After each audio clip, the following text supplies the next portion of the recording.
मीठे बच्चे, बाप समान पतितों को पावन बनाने का पुरुषार्थ करो। ये समय बहुत वैल्यूबल है, इसलिए व्यर्थ बातों में अपना समय बर्बाद मत करो। प्रश्न, बाप बच्चों की किस एक बात पर बहुत तरस खाते हैं? उत्तर, कई बच्चे आपस में झरमुई झगमुई कर अपना समय बहुत गंवाते हैं। घूमने फिरने जाते हैं तो बाप को याद करने के बजाय व्यर्थ चिंतन करते हैं। बाप को उन बच्चों पर बहुत तरस पड़ता है। बाबा कहते हैं, मीठे बच्चे, अब अपनी जीवन सुधार लो, व्यर्थ समय नहीं गवाओ। तमो प्रधान से सतो प्रधान बनने के लिए सच्ची दिल से बाप को युक्ति युक्त याद करो, लाचारी याद नहीं करो। भगवानुवाच, बच्चे भी समझते होंगे जरूर भगवान हमको पढ़ा रहे हैं। हम बहुत पुराने स्टूडेंट हैं। एक ही टीचर के पास कोई भी पढ़ते नहीं है। 12 मास पढ़ेंगे फिर टीचर बदली करेंगे। यहाँ यह मुख्य टीचर बदली नहीं होता है। बाकी बच्चियाँ तो बहुत हैं राजयोग सिखाने के लिए। एक से तो काम चल न सके। पावन बनने के लिए कितने ढेर बुलाते हैं, एक को ही बुलाते हैं। पावन बनाने वाला एक ही टीचर ठहरा। वंडर है जो पतित पावन को बुलाते हैं, समझते कुछ भी नहीं। द्रौपदी ने भी पुकारा ना कि हमें यह नंगन करते हैं, रक्षा करो। आधा कल्प तुम पुकारते आए हो, बोलो तुम ही सब पुकारते थे ना। द्रौपदी का मिसाल दिया है। पतित तो सारी दुनिया है। पतित और पावन में रात दिन का फर्क है। पतित है पत्थर बुद्धि, बाप आकर सब विकारों से घृणा दिलाते हैं। आत्मा समझती कि मुझ आत्मा का यह शरीर पतित है। तुम भी समझते हो यह शरीर पतित है। जंक लगा हुआ है। जिन्हों को पावन फर्स्ट क्लास शरीर है, वह सारे विश्व पर राज्य करते थे। उनको कहेंगे पारस बुद्धि। पत्थर बुद्धि और पारस बुद्धि का गायन भी भारत में ही है। तो बच्चों को ख्याल आना चाहिए कि इस पतित भारत को पावन कैसे बनाए। परंतु नंबरवार सर्विसेबल को यह ख्यालात आते होंगे और पतितों को पावन बनाने का पुरुषार्थ करते होंगे। बाप का पहला फर्ज ही यह है। बाप आते ही है तमो प्रधान से सतो प्रधान बनाने। तो जितना बाप को होना है उतना बच्चों को भी होना चाहिए। बाप कहते हैं, मैं तुमको अपने से भी ऊंचा बनाता हूँ। तुमको ख्यालात भी जास्ती चलने चाहिए। मेरे से भी जास्ती सर्विस तुम बच्चे करते हो ना। बाबा थोड़ी 3-4 घंटे बैठ समझाते हैं। प्रदर्शनी आदि में बाप बच्चों की महिमा करते हैं, परंतु वह खुशी व योग कम दिखाई देता है। इसलिए बेहद का बाप इन द्वारा पढ़ाते हैं। यह सबसे नज़दीक है। इतना एकदम नज़दीक बाप दादा कब देखा है? मुख है ही आत्मा। आत्मा निकल जाए तो शरीर कोई काम का नहीं रहता। मनुष्य के शरीर की कोई वैल्यू नहीं है, कोई काम में नहीं आता, राख हो जाता है। जानवर आदि की हड्डियां भी काम में आ जाती है, चमड़ा भी काम में आता है। मनुष्य का तो कुछ भी नहीं बनता। हड्डियां पानी में डाल खत्म कर देते हैं। निशानी भी नहीं रहती। उनों की निशानी फिर भी जंगलों में पड़ी रहती है। मनुष्य का सतयुग से लेकर त्रेता अंत तक जो मूल्य है, देवताएं है तब तो पूज्य लायक है। पीछे पाई की भी वैल्यू नहीं रहती है। इसलिए कहा जाता है पत्थर बुद्धि। भरी ढोते रहते हैं, पैसे आदि की चिंता रहती है, वहाँ तो बिल्कुल निश्चिंत रहते हैं। तो बाप कहते हैं कि तुम्हारा ये शरीर बहुत वैल्यूबल है, यह टाइम भी वैल्यूबल है। इनको वेस्ट नहीं गवाओ, फालतू बातों में समय नहीं गवाओ। अपनी आत्मा को याद के बल से सतोप्रधान बनाना है और कोई उपाय पावन बनने का नहीं है। एक ही शास्त्र में भगवानुवाच है जिसको कहते हैं श्रीमद् भगवद गीता। तो बाप कहते हैं, आओ कंगाल बच्चे तुम्हें सिरताज बनाओ। तुम भी समझते हो कि बरोबर हम कंगाल है, बल बहुत धनवान है, पद्मा पदम पति है, उन्हों के फोटो नाम आदि निकालते हैं ना। तुम बच्चों में भी नंबरवार धनवान है। तुम कहेंगे हम स्थायी सच्चे धनवान है।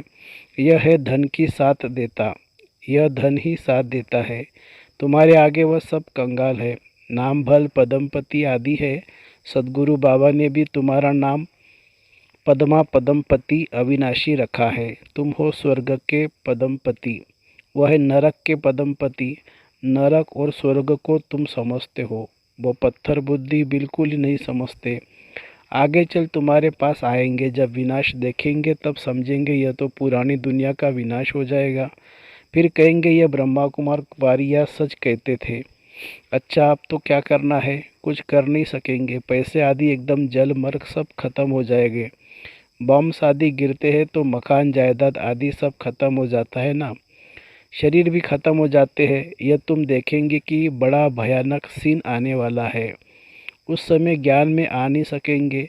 अब यह भगवान बैठ समझाते हैं, बच्चे जानते हैं हम आए हैं भगवान से पढ़ने। तुम कितने तकदीरवान हो यह भी सबको निश्चय नहीं है। निश्चय हो तो भगवान से क्यों नहीं पढ़े? रात दिन बत्तियां जगाकर मर झुर कर भोजन न खाकर भी एकदम पढ़ने को लग पड़े। वाह, यह तो 21 जन्मों की कमाई है। बहुत अच्छी रीति पढ़ने को लग जाए। पढ़ाई भी क्या है, मुख्य है ही बाप को याद करना। बाबा को तो बहुत तरस आता है। बाबा जानते हैं बच्चे घूमने फिरने जाते हैं, एक भी बाप की याद में नहीं रहते, झरमुई झगमुई बहुत करते हैं। बच्चों को बहुत ओना रहना चाहिए, बस टाइम बहुत थोड़ा है। भारत कितना बड़ा है, बहुत सर्विस है, पहले अपनी जीवन तो सुधार लो। बाबा बहुत बार कहते बच्चे झरमुई झगमुई मत करो, यह बातें छोड़ दो, अपना जीवन सुधारो। सबको आपस में लड़ मरना है। ड्रामा की भावी ऐसी है, तमो प्रधान से सतो प्रधान बनने में टाइम तो लगता है ना। अपने दिल से पूछना है कि हम कितना समय याद करते हैं। सच्ची दिल से बहुत प्यार से युक्ति युक्त याद कोई 5 मिनट भी मुश्किल करते हैं। बहुत लव से याद किया जाता है, बिगर लव कभी किसको याद करते हैं क्या? बहुत है जो लाचारी हालत में याद करते हैं, लव से याद करना आता ही नहीं है। सच्ची दिल पर साहेब राजी। देखो बाबा एक ही आवाज़ करते हैं, मन मना भवो, अर्थात याद करो तो तुम्हारे सब पाप कट जाएंगे। हम ही तुम्हारा दोस्त हो, बाकी तो सब है दुश्मन। तुम एक दो के भी दुश्मन हो, बहुत आपस में लड़ते झगड़ते हैं तो दोस्त कैसे ठहरे? बाप कहते हैं अगर आत्मा भाई भाई समझो तो दुश्मनी सारी खत्म हो जाए। न नाक न कान न मुख है तो दुश्मनी किससे रखेंगे?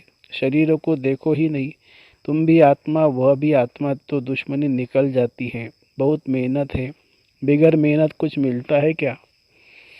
उस पढ़ाई में भी कितना माथा मारते हैं, सहज भी है। बाप कहते सिमर सिमर सुख पाओ। ये तो जानते हो कि भक्ति मार्ग में सिमर सिमर दुख नहीं पाया है। जिसको सिमरते हैं उनके ऑक्यूपेशन का पता नहीं, कितने को सिमरते हैं। हनुमान को सिमरो, गणेश को सिमरो। एक है सिमर सिमर सुख पाओ, दूसरा है सिमर सिमर दुख पाओ, क्योंकि भक्ति रात है ना। शिव बाबा की रात थोड़ी हो सकती है, रात में धक्का खाया जाता है। पहले नंबर में यह ब्रह्मा धक्का खाते हैं, उसके साथ तुम ब्राह्मण भी साथी हो। ब्राह्मणों का सारा कुल है, जो भी ब्राह्मण बनते वह आकर सुख पाते हैं सिमरने से। तुम सबको कहते हो कि शिव बाबा को याद करो तो पाप कट जाएंगे।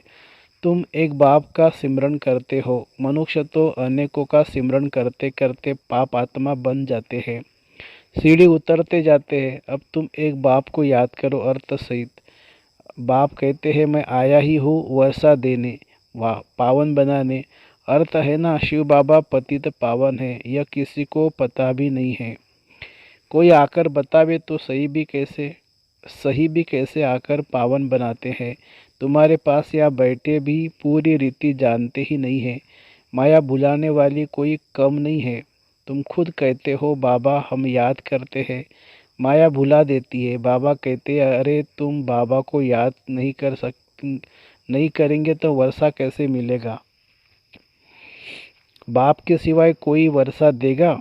जितना बाप को याद करेंगे उतना वर्षा ऑटोमेटिकली मिलेगा। सीधा समझाते हैं। राजा स्थापन हो रही है, इसमें सूर्यवंशी भी बनते, कितने मनुष्यों के कान तक आवाज़ पहुंचाना है। बाबा कहते बच्चे मंदिरों में जाओ, गली गली में जाकर सर्विस करो। बाबा के भक्त सो देवताओं के भक्त, जैसे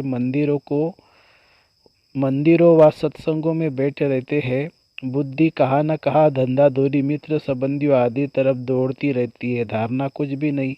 यहाँ भी ऐसे है जो कुछ भी सुनते नहीं है, झुटका खाते रहते हैं, बाप को देखते नहीं, अरे ऐसे बाप को तो कितना ना अच्छी रीति देखना चाहिए। सामने टीचर बैठा है, बाप कहते मैं इन कर्मेंद्रों द्वारा तुमको पढ़ाता हूँ। आत्मा पढ़ती है, बाप आत्माओं से बात करते हैं। आँख कान नाक आदि पढ़ते हैं क्या? पढ़ने वाली आत्मा है। दुनिया में यह किसी को पता नहीं है, क्योंकि देह अभिमान है ना। आत्मा में भी सब संस्कार है। बाप कहते आत्मा को देखो, कितनी मेहनत की बात है। मेहनत बिगर विश्व के मालिक थोड़ी बनेंगे। मेहनत करेंगे तब विश्व के मालिक बनेंगे। वंडर तो देखो कि बेहद की पढ़ाई है। पढ़ाने वाला बेहद का बाप है।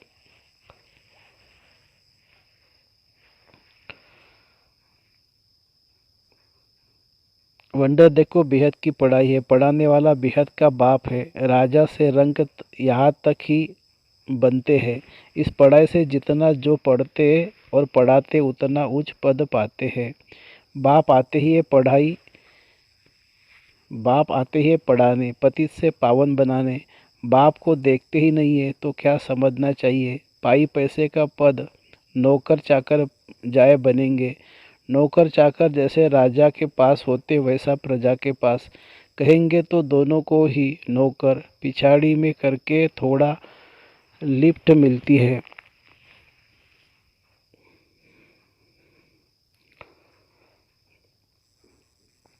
मोचरा खाकर मानी मने रोटी टुकड़ा मिल जाएगा तो पुरुषार्थ तो बहुत अच्छा होना चाहिए। बाप से बहुत प्यार से सुनना चाहिए, फिर रिपीट करना चाहिए। स्कूल में पढ़ते हैं, फिर घर में भी जाकर स्कूल के काम करते हैं। ऐसे नहीं कि सिर्फ घूमते फिरते हैं। पढ़ाई का ओना रहता है। यहाँ तो कोई है जो कुछ भी नहीं समझते, बिल्कुल जैसे पुराने पत्थर बुद्धि है। बाबा का बनकर अगर कि फिर कहीं भूले करते हैं तो 100 गुना दंड मिल जाता है। तो बाप समझाते हैं, मीठे मीठे बच्चे टाइम वेस्ट मत करो। बहुत भारी मंजिल है। कलब कलब तुम्हारा ऐसा ही पद बन जाएगा। यहाँ तुम आए हो नर से नारायण बनने, नौकर चाकर बनने थोड़ी आए हो।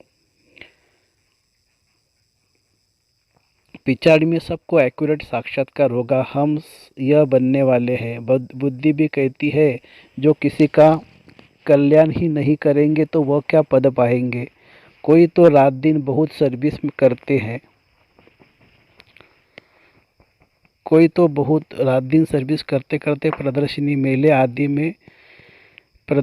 मेले में बहुत सर्विस होती है। बाबा कहते हैं, ऐसी अच्छी अच्छी चीज़ें म्यूजियम में बनाओ जो मनुष्यों की दिल उठे देखने की, समझने की। यहाँ तो जैसे स्वर्ग लगा पड़ा है। सेंटर को स्वर्ग थोड़ी कहेंगे। दिन प्रतिदिन नई बातें होती रहती है, चित्र बनते रहते, विचार सागर मंथन होता रहता है ना। समझाने के लिए ही चित्र आदि होते हैं। बाबा अभी मनुष्य को दैवी गुण वाला बनाते हैं तो आत्मा भी नई, शरीर भी नया मिलता है।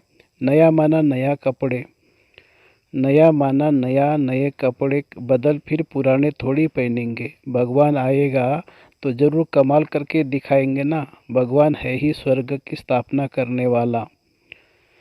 अच्छा, मीठे मीठे सिखिल अदे बच्चों प्रति माता पिता बाप दादा का याद प्यार और गुड मॉर्निंग। रूहानी बाप की रूहानी बच्चों को नमस्ते। हम रूहानी बच्चों की रूहानी माता पिता बाप दादा को याद प्यार, गुड मॉर्निंग और नमस्ते बाबा नमस्ते। धारणा के लिए मुख्य सार। बाप जो सुनाते उसे बहुत प्यार से आत्माभिमानी होकर सुनना है। सामने बैठकर बाप को देखते रहना है। झुटका नहीं खाना है। पढ़ाई में बहुत रुचि रखनी है। भोजन त्याग कर भी पढ़ाई जरूर करनी है। दूसरी पॉइंट, एक बाप को सच्चा दोस्त बनाना है। आपस में दुश्मनी समाप्त तो करने के लिए मैं आत्मा भाई भाई हूँ यह अभ्यास करना है। शरीर को देखते हुए भी नहीं देखना है। वरदान, लाइट स्वरूप की स्मृति द्वारा व्यर्थ के बोझ से हल्का रहने वाले तीव्र पुरुषार्थी भव। जो अपनी निजी लाइट स्वरूप की स्मृति में रहते हैं उनमें व्यर्थ को समर्थ में परिवर्तन करने की शक्ति होती है। वे व्यर्थ समय, व्यर्थ संग, व्यर्थ वातावरण को सहज परिवर्तन कर डबल लाइट रहते हैं। साथ साथ ब्राह्मण परिवार के संबंध में सेवा के संबंध में भी हल्के रहते हैं। उनका रिश्ता किसी भी पुराने संस्कार व संसार से नहीं रहता।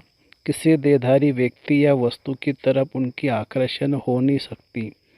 ऐसे तीव्र पुरुषार्थी बच्चे सहज ही फरिश्तेपन की स्थिति को प्राप्त कर लेते हैं। स्लोगन है, बेफिक्र बादशाह बनना है तो तन मन धन को प्रभु समर्पित कर दो।